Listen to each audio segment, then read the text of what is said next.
Yo, dahil wala lang akong maisip na content, ito na lang muna ang gagawin ko ngayon. Napanood ko to kay Ace Hombre, yung gaganyan tapos gagawa ng kwento ganon. So credits kay Ace Hombre. So ayun, simulan na natin. So ako nga po pala si Window o mas kilala sa pangalang Inidoro. Inidoro po yung tinawag sa akin ng karamihan kasi ako daw po ay mukhang spaceship. Spaceship po yung tingin nila sa akin kasi kung ang daw po talaga, pag tinitigan akong mabuti, ako daw po ay mukhang bakla.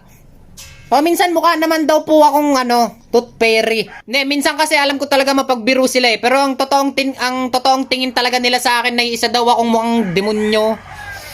Siyempre, sinumbong ko yun sa nanay ko kasi mukha daw akong demonyo eh. Nung tinanong ko yung nanay ko, ma, ano ba talagang tingin mo sa akin? Ang sagot sa akin, anak, ang tingin ko talaga sa'yo mukha kang itlog.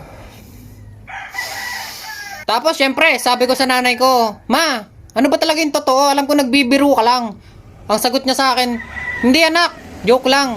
Ang totoong tingin ko talaga sa'yo mukha kang sapatos. Hindi, ang ginawa ko na lang, nagpunta na lang ako sa tatay ko. Kasi sabi ko, Papa, niloloko ko ni mama, mukha daw akong sapatos. Ano po bang itsura ko? Sabi po sa akin ng papa ko, anak, mukha ka talagang ubas.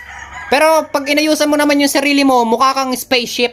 Siguro tropa mo din yung mga tropa ko pa. Ganto na lang yung ginawa ko. Nagpunta ako sa kapatid ko. Sabi ko sa kapatid ko, Kuya, ano bang itsura ko? Ano bang tingin mo sa akin? Sabi ng kuya ko, kapatid, ikaw ay mukhang babaeng ikakasal. Sabi ko, nagbibiro ka lang eh. Sabi niya, hindi, joke lang. Mukha ka talagang pinya. Pinya yung tingin sa akin ng kapatid ko. So ako syempre naisip ko pinaglololoko ko ng mga tao dito, pupunta na lang ako sa salamin namin. Pagpunta ko sa salamin ko, puta, yung nakita ko, yung sarili ko, mukha akong matandang panot. Pero nung tinitigan ko ng ayos, mukha naman akong roller coaster.